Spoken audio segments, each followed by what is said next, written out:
Good morning, ladies and gentlemen.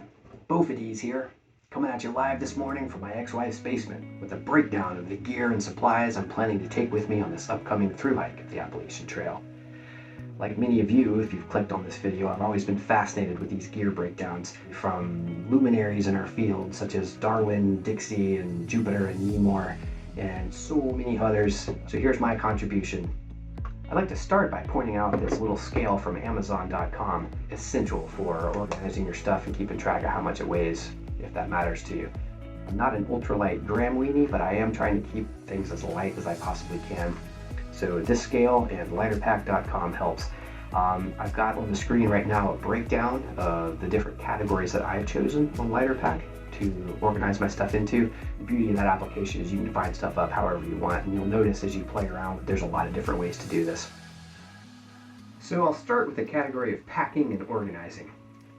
I've broken this one out separately just to keep myself honest about the weight of all the little containers and bags that I'm bringing along to keep everything else stored in. So obviously the biggest and first of these is my backpack, which is a Z-Pax Arc Air. I took off the hip belt and left on a lumbar pad, which is separately attached there.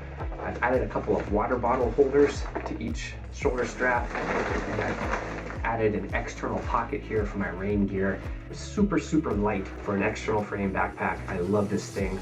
I've got probably about 300 miles walking with it thus far, and I have zero complaints. DCF fabric. The only other backpack I've owned prior to this one was an external framed Kelty gargantuan from back in the 1990s. The pack itself was like 6 pounds. An Alafume pack liner that I'm using, despite the fact that it's a basically waterproof bag, some water has gotten in strong rain showers, so this just makes sure everything else stays dry. One of the things I miss out on by not having hip belts is hip belt pockets. I found a way around that with a thru-pax Summit Bum fanny pack. It's got this nice comfy strap here on the back of it. I keep snacks in this along with my toothpaste and toothbrush because I can loop this around my food bag at night and pull it up, and thus the minty smells do not attract bears and micro bears who might be into crumbs and such that make their way down into this during the day. Speaking of which, food bag, Hilltop Packs, great food bag, no complaints. Next up, I've got an assortment of little ditty bags. These two, which is my water purification kit and my poop kit, live in an exterior pocket on the back of the Z-Pax Arc Air. Since I carry my water bottles on the shoulder straps, that frees up those two traditional water bottle pockets for other uses. So those are easy access. These three are electronics, toiletries, and what I call my junk drawer. Then we have clothes bag, and a steak bag, and then this silly little Dyneema bag for my cook kit. Altogether, this category comes out to a little over 2 pounds of just bags. Next category is shelter and sleeping. This starts with my Z-Pax Plex Solo, which I usually keep in the outer pocket of the backpack and that back mesh panel. I usually don't even keep it in a stuff stack. I just roll it up like this and cram it down in there. And in doing so, I keep the mud and the condensation and the rainwater out of the central compartment of my pack. It dries out a little during the day, although you still have to stretch it out if you find a sunny spot, if it had been particularly wet the night before. I have a variety of stakes that I've used for this. Particularly in the past, I've used a lot of these shepherd hooks. As you can see, I've got an assortment of other stake types that I'm going to try out for this trail as well. I've always been drawn to the simple minimalism of the super ultralight bivy tarp combo, but to be truthful, this tent weighs 13.8 ounces. It's up there with the best of the tarp bivy combos as far as weight goes, and this thing offers so much more weather protection and so much more headroom. It's hard to beat. I've had this old school Thermarest Neo Air X-Lite for quite some time. It's a little on the crinkly side, but as long as it's just me, it's never been an issue. An additional toy is this tiny little Gigapump 2.0. It takes something that I used to hate, my least favorite camp chore, which was blowing up this mattress at the end of a long day of walking, and it automates it, turns it into something I can just press a button and walk away from. Pro tip, a bit of super glue and a zip tie will make it perfect. My quilt is the Bandit 30 from Underground Quilts. Absolutely love this thing. I am a little bit concerned that in April, temperatures may still be cool enough that 30 degrees challenges this. So I've added in a sleeping bag liner. This is the Thermalite Reactor. Supposed to add a couple of degrees warmth to it. The other benefit to this is it's going to keep my grungy nastiness from getting all over this sleeping bag. Much easier to wash this than it is to wash a down quilt. And finally in this category we have Big Sky Dream Sleeper. And it's got a neck warmer wrapped around it right now. It's a perfect fit for a pillowcase, which also doubles as a neck warmer. But next category is cooking and water management. I'll start with my cook kit. It's based around the ever new 900 milliliter pot. I used to use a Toaks mug / pot, and it was great. Actually, the reason I bought this was to see if I could fit these medium-size isobutane canisters in, and they will fit in here. However, the lid still does not close. So here's the BRS 3000 stove, mini lighter, a shmoo scraper, and that's the other benefit, I guess, of this larger pot. It's wider diameter and shallower depth means I don't get food shmoo all over my fingers when I'm trying to clean it with this. And then there's a light load towel here. This little 4-ounce fuel bottle will last me somewhere between 12 and 15 boils with the Toaks boiling 2 cups or 500 milliliters at a time for like dehydrated food. I think this will probably get me closer to the 15 mark just because it's going to be hopefully a little more fuel efficient given the wider surface area that it has to distribute that heat across. This brings us to water purification, which is a new piece of gear for me. I've switched from my old Sawyer squeeze to this Hydro Blue filter by a company called VersaFlow. I've used the Sawyer on many previous adventures and had no problems with it at all. Looks like I'm brewing coffee. This is actually making water. But there was just a couple of things I wanted to try with this one. One, I liked the fact that it's got 2 caps on there, so if it ever gets below freezing at night and I have to keep this thing inside my quilt, it hopefully won't leak. And number 2, it doesn't rely on those pesky O-rings for which Sawyer has become infamous. I just really wanted to try something different, so if this doesn't work out, I'm going to very happily go right back to my Sawyer squeeze. I keep this filter in this blue ditty bag, which I mentioned earlier, on the outside of my pack, so I can stop and scoop water. The way that works is pull out my Stenox squeeze bag, use the wide scoop end so you get a whole bunch of water, plug this in, plug the other end into a water bottle, and filter as I go.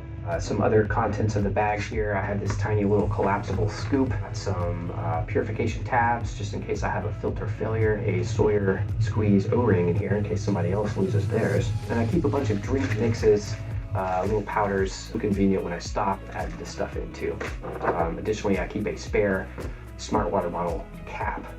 So the next category is clothing, which I'll start with from the ground up. The shoes I'm wearing are the Ultra Lone Peaks. This happens to be a Lone Peak Generation 5, I think, right here. Got some miles on them, tread's a little worn, but it's good enough to get started with anyway. And I discovered something amazing whenever Ultra Lone Peaks come out with a new generation. Like right now, I think they're up to Lone Peak 7s.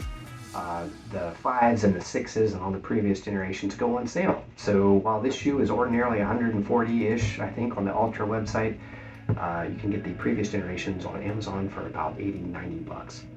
Next up, darn tough socks. Haven't had a problem with blisters thus far using these socks. Of course, I haven't walked for 6 months straight, so that may change over time. But my hope in bringing 3 pairs of these is that at least most mornings when I start walking, I'll have a dry pair to change into. The shorts I'm wearing are just some synthetic cargo shorts that came from Costco. I don't think they even have a brand name, but they have a lot of pockets and they're very comfortable. And for my top, I'm going to be wearing a sun hoodie by a company called First Light. And what's awesome about this sun hoodie, it has, of course, a hood. It's got thumb holes, so it goes down all the way over your hand for sun protection. And it is a merino wool blend, which is awesome. I've worn this thing for days straight, sweating profusely throughout, and it never picked up that sour, horrible funk that synthetic shirts pick up. The downside of the merino blend, however, is that the pilling and some damage to the shoulder areas where it rubs against the straps of my backpack. Nonetheless, love this shirt, gonna wear it as long as I can. bringing a really light merino wool t-shirt and a super light pair of shorts I found for sleeping in. This is going to be great to change clothes occasionally.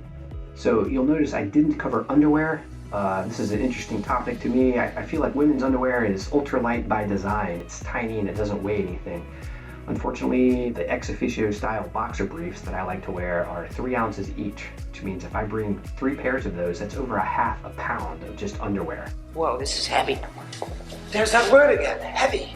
That seems hard to justify. I don't know. As far as packed clothing goes, I'm going to start with my puffy here, which is a Torrid Apex by Lightened Equipment. Things synthetic, wads down to pretty small, and only weighs 7 ounces. Also got a fleece cover for my days in the Army, and my Tuesday afternoon Ultra Adventure hat. Absolutely love this hat.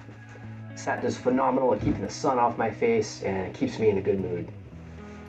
When it comes to rain gear, I'm using the ubiquitous Frog Tog jacket, and I was going to bring a rain kilt. I'm not sure though, I never seemed to use it on the trips that I had. I pulled it out a couple times just to try it out. It didn't really seem to do a whole lot. I'm also bringing a shiny umbrella. Mostly I have used this for shade in the sun, and it's been phenomenal for that. We'll see if it's still as useful in the green tunnel.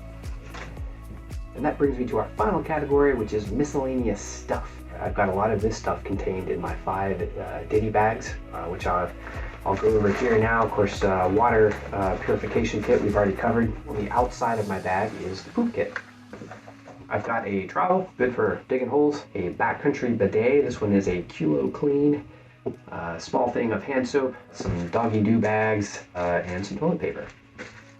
A toiletries bag, simple things, Q-tips, tiny little Swiss Army knife with a pair of scissors in it, some meds for a variety of things, tweezers for pulling ticks, a little bit of soap, some Band-Aids, and some deodorant. And I know everyone says they hike the Appalachian Trail without deodorant. Maybe someday I'll be cool enough to go there too, but at least for now, I'm having a hard time giving this up. And then that brings us to my electronics kit, which is really just a recharging station for all the devices, my cell phone, my Kindle, etc.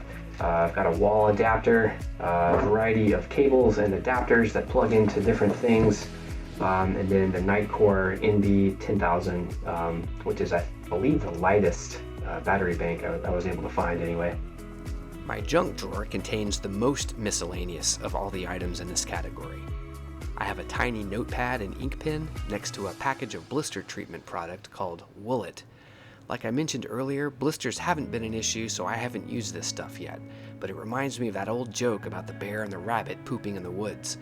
The bear says to the rabbit, "Hey, do you ever have problems with poop sticking to your fur?" And the rabbit says, "No." And then the bear says, "Cool." And he grabs the rabbit and he wipes his rear end with him. So this product is similar. It's just sheep fur instead of rabbit fur. And it's for blisters. Next up in the junk drawer is a spare light load towel.